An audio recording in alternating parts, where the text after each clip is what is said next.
ಯಾವಾಗ ತಾಯಿ ಕೈ ಮಗುವಿನ ಬಾಯಿಗೆ ಎಂಟ್ರಿ ಆಯಿತೋ ಮಗು ಉಗ್ರವಾದಿ ಸ್ಟಾರ್ಟ್. ಈಗ ಎಷ್ಟು ಜನ ಬೈತಾರೆ, ತಾಯಿ ತಿನ್ನಿಸ್ತೀನಿ ಅಂತ. ತಾಯಿನಾರು ತಿನ್ನಿಸಿ, ಯಾರು ತಿನ್ನಿಸಿ, ಗಾಣಕ್ಕೆ ಕಪ್ಪು ಕೊಟ್ಟಂಗೆ ಸುಮ್ಮ ತುರುಕ್ತಾನೆ ಇದ್ರೆ ಏನಾಗ್ಬೇಕು ಮಗು? ಬಟ್ಲು ಖಾಲಿ ಆಗೋರು ಬಿಡಲ್ಲ. ಅದು ಗ್ಯಾಸ್ಟ್ರಿಕ್ ಆರೋ ಬರಲಿ, ಅಲ್ಲೇ ಶುರು ಫೌಂಡೇಶನ್. ಅದು ಮೊದಲೇ ಒತ್ತಡದಲ್ಲಿ ಹುಟ್ಟೈತೆ, ಇನ್ನೊಂದಷ್ಟು ತುಂಬ್ತಾರೆ ದಪ್ಪ ಆಗಲಿ ಅಂತ. ದಪ್ಪ ಆದಮೇಲೆ ಇವರು ದೊಣ್ಣೆ ತಗೊಂಡು ಬಾರಿಸುತ್ತದು. ದಪ್ಪ ಮಾಡಿದ್ಯಾರಮ್ಮ? ಅಲ್ವಾ? ಹಂಗಾರೆ ಮಗು ದಪ್ಪ ಮಾಡಬಾರ್ದಾ? ನೀವು ದಪ್ಪ ಮಾಡ್ತಿರೋ ಸಣ್ಣ ಮಾಡ್ತಿರೋ ಮಗುನೇನು ಮಾಡಿದ್ದೀರಾ? ಇದು 10 ವರ್ಷದವರೆಗೂ ಎಲ್ಲ ಸಂಗ್ರಹ ಆಗಿರುತ್ತೆ. 10ಕ್ಕೆ ಶುರು ಆಯಿತು, 15 ಒಳಗಡೆ ಶುರುವಾಗತ್ತೆ. ಅತ್ಯಾಚಾರಿ, ದರೋಡೆ, ಕೊಲೆ, ಏನೇನು ಮಾಡಬಾರ್ದು ಎಲ್ಲ, ಇದೆಲ್ಲವೂ ಎಲ್ಲೋಗಿ ಸಂಗ್ರಹ ಆಗಿರುತ್ತೆ ಅಂತಕ್ಕಂತಹ ಒಂದು ವಿಚಾರಕ್ಕೆ ಮಗುವಿನಲ್ಲಿರ್ತಕ್ಕಂತಹ ಒತ್ತಡದ ಮನಸ್ಥಿತಿ, ಆವೇಶ, ಆವೇಗ ಎಲ್ಲ ಎಲ್ಲೋಗಿ ಶೇಖರಣೆ ಆಗಿರುತ್ತೆ ಅಂದರೆ ಜನನಾಂಗದಲ್ಲಿ ಶೇಖರಣೆ ಆಗತ್ತೆ. ಹೆಣ್ಣಾಗಲಿ ಗಂಡಾಗಲಿ ಜನನಾಂಗದಲ್ಲಿ ಈ ಒತ್ತಡ ಶೇಖರಣೆ ಆಗಿರುತ್ತೆ. ಈ ಜನನಾಂಗಕ್ಕೂ ನಮ್ಮ ದೇಹದಲ್ಲಿ ಇರ್ತಕ್ಕಂತಹ ನಾಡಿಗಳಿಗೂ ಸಂಬಂಧ ಇದೆಯಾ ಇಲ್ವಾ? ಇದೆಯಲ್ಲ. ಆದರೆ ಚಿಕ್ಕ ವಯಸ್ಸಲ್ಲಿ ಮಗು ಏನೇನೋ ನೋಡೋಕ್ಕೆ ಇಷ್ಟಪಡುತ್ತೆ, ಕದ್ದು ನೋಡುತ್ತೆ, ಏನೋ ಮಾಡೋಕ್ಕೆ ಹೋಗುತ್ತೆ. ಈ ಥರದ ವಿಚಾರಗಳು ಹೇಳೋಕ್ಕೂ ಆಗಲ್ಲ, ಅನುಭವಿಸೋಕ್ಕೂ ಆಗಲ್ಲ, ತಡ್ಕೊಳ್ಳೋಕ್ಕೂ ಆಗಲ್ಲ, ಮಗು ಸರಿ ಮಾಡೋಕ್ಕೂ ಆಗಲ್ಲ. ಚಿಕ್ಕ ವಯಸ್ಸಲ್ಲೇ ಮಗುವಿಗೆ ಕೆಟ್ಟತನದ ಚಾಳಿ ಪ್ರಾರಂಭ ಆಗುತ್ತೆ. ಅಂದರೆ ಜನನಾಂಗ ಕೆಟ್ಟಿದೆ.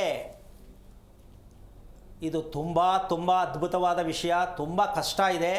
ನಾವು ಎಷ್ಟೊಂದು ವಿಚಾರವನ್ನು ನಾವು ಅನ್ಯಾಯ ಮಕ್ಕಳನ್ನ ನಾವು ಅಧೋಗತಿಗೆ ತೊಗೊಂಡೋಗ್ತಾ ಇದ್ದೀವಿ ಅಂದರೆ, ಜನನಾಂಗದಲ್ಲಿ ವ್ಯತ್ಯಾಸ ಆದಾಗ ಆ ಮಗು ಯಾವ ಕಾರಣಕ್ಕೂ ಚಿಕ್ಕ ಅಡ್ಡದಾರಿ ಹಿಡಿಯೋದಕ್ಕೆ ಕಾರಣ ಆಗತ್ತೆ. ಮಗು ಗೊತ್ತಿಲ್ಲ ನನಗೇನಾಗ್ತಾ ಇದೆ ಅಂತ, ಮಗುಗೆ ಏನಾಗಿದೆ ಅಂತ ಅಪ್ಪ ಅಮ್ಮನಿಗೆ ಗೊತ್ತಿಲ್ಲ. ಇದು ಡಾಕ್ಟ್ರು ಹೇಳೋಕ್ಕಾಗಲ್ಲ, ಯಾರ ಕೈಲೂ ಆಗಲ್ಲ. ಹಾಗಿದ್ದ ಮೇಲೆ ಮಗು ಕತೆ ಏನು ನೋಡಿ, ಯೋಚನೆ ಮಾಡಿ. ಒಂದು ಮಗುವನ್ನು ನಾವು ಗುರ್ತಿಸೋಕ್ಕಾಗಿಲ್ಲ ಅಂದರೆ, ಮೆಡಿಕಲಲ್ಲೂ ಇಲ್ಲ, ಶಾಸ್ತ್ರಗಳ ಕೈಲೂ ಆಗಲ್ಲ ಅಂದರೆ, ಆ ಮಗುವಿನ ಮುಂದೆ ಭವಿಷ್ಯ ಕೇಳ್ತಿರಲ್ಲ. ಯಾವುದನ್ನು ಕೇಳಬೇಕಿತ್ತು ಮಗು ಬಗ್ಗೆ? ಮಗು ಕ್ಷೇಮನ ಅದು ಕೇಳಬೇಕಾ, ಭವಿಷ್ಯ ಕೇಳಬೇಕಾ? ಆರೋಗ್ಯ ಕ್ಷೇಮ ಕೇಳೋರು ಮಗು ಈಗ ಕ್ಷೇಮವಾಗಿದೆಯಾ ಅಂತ ಕೇಳಬೇಕು. ಮಗು ಭವಿಷ್ಯ ಕೇಳ್ತಿರಲ್ಲ. ನೀವೆಂಥ ದೊಡ್ಡ ಜನ, ಸ್ವಲ್ಪ ಯೋಚನೆ ಮಾಡಿ. ಎಷ್ಟು ಮೂರ್ಖತನದ ಬುದ್ಧಿ ಇದೆ ನಮ್ಮಲ್ಲಿ. ಮಗು ಭವಿಷ್ಯ ಎಲ್ಲಿದೆ ಅದನ್ನು ಹೇಳ್ತಾರೆ ಆ ವಿವೇಕಿಗಳು ಚೆನ್ನಾಗಿದೆ ಅಂತ. ನೀವು ಕೇಳಿದ್ದು ಎಷ್ಟು ಚಂದ, ಅವ್ರು ಹೇಳಿದ್ದು ಎಷ್ಟು ಚಂದ. ಏನ್ರಿ ನಾವು ಬದುಕಿದ್ದೀವಿ ಭೂಮಿಯಲ್ಲಿ, ನಾವು ಮನುಷ್ಯರು ಅಂತ ಒಪ್ಕೋಬಹುದಾ?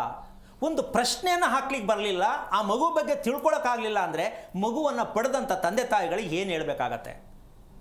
ಇವತ್ತು ಯಾರ ಮನೆಯಲ್ಲಿಲ್ಲ ಮಕ್ಕಳ ಸಮಸ್ಯೆ? ಎಲ್ಲರ ಮನೆಯಲ್ಲೂ ಸಮಸ್ಯೆ ಇದೆ. ಮದುವೆ ಆಗದೇ ಇರೋದೊಂದು ಸಮಸ್ಯೆ, ಮದುವೆ ಆದಮೇಲೆ ಒಂದು ಸಮಸ್ಯೆ, ಮಗು ಬೆಳೀತಾ ಇರೋದೊಂದು ಸಮಸ್ಯೆ, ಮಗು ಓದಿಸ್ತಾ ಇರೋದೊಂದು ಸಮಸ್ಯೆ, ಮಗು ಅನಾರೋಗ್ಯದಲ್ಲಿರೋದೊಂದು ಸಮಸ್ಯೆ. ಇಷ್ಟು ಇದೆಯಲ್ಲಮ್ಮ? ಇದೆ.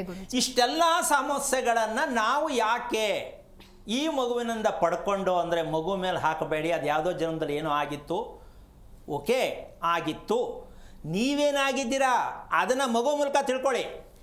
ಕೆಲವರು ತುಂಬ ಬೇಜಾರಾದಾಗ, ಗಂಡ ಹೆಂಡತಿ ಜಗಳ ಆದಾಗ ಇದೇ ಶುರು ಆಗುತ್ತೆ. ಅದು ನಿನ್ನಂಗೆ ಆಡ್ತದೆ, ಬರಲ್ಲ ಅಂತೀಮ್ಮ?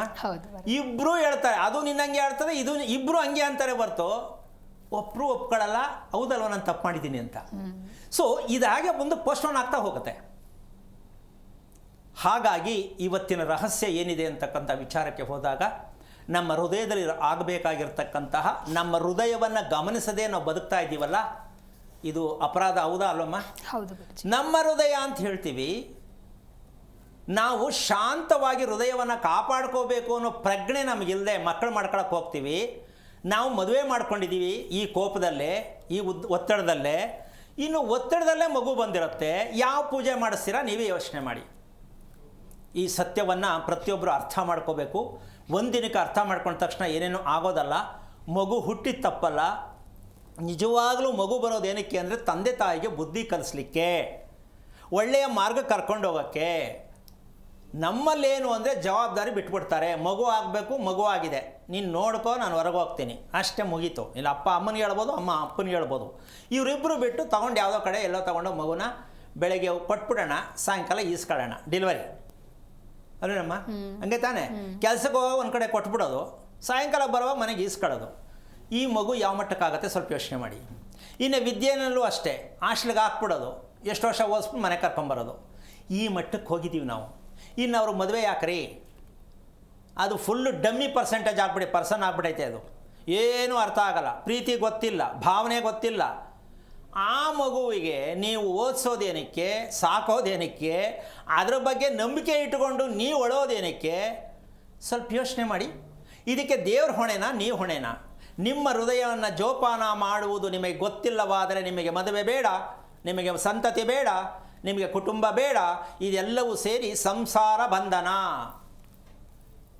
ಅಂದರೆ ನಮ್ಮ ಹೃದಯವನ್ನು ಗಮನಿಸದೇ ಇರತಕ್ಕಂತಹ ವಿಚಾರದಲ್ಲಿ ನಾವು ಈ ಒತ್ತಡಕ್ಕೆ ಸಿಕ್ಕಾಕ್ಕೊಂಡು ಮಕ್ಕಳನ್ನು ಪಡ್ಕೊಂಡಿದ್ದೀವಿ ಅಂತ ನಿಮಗೆಲ್ಲ ಅರ್ಥ ಆಗಿದೆ.